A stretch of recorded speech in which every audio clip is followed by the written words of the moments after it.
What's going on, guys? I go by the name Regai Kalombo. This is my channel. I hope you all doing good. Don't forget to subscribe e hit the bell de notificação. Então, guys, eu pedi minha brother Liza de uma foto que era para eu editar e chegar no range dos iPhones 10, 11, 12, tipo a coloração dos gajos.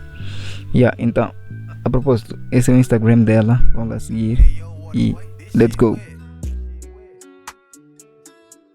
E a primeira cena vamos fazer aqui no Expose. Eu vou aumentar um pouco. Vamos jumpar para Brilliance. Vou aumentar um pouco também.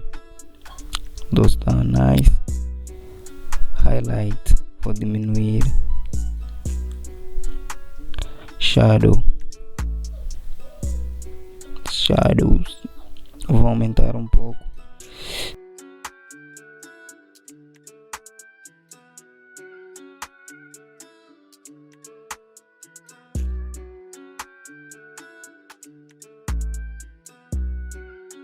Vou diminuir contraste, diminuir um pouco o contraste.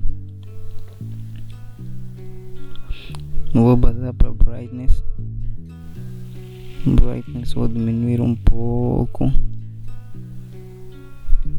Vou jumpar para black points só vou diminuir um pouco para não ficar maninho dark essa parte de shadows.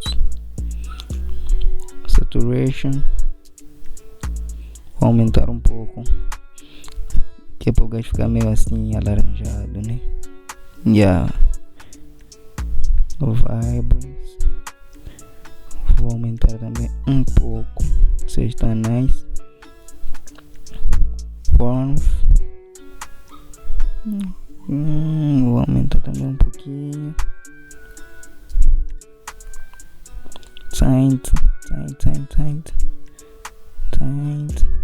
tá nice no zero para essa foto. Então praticamente nós jumpamos desta foto e editar desta.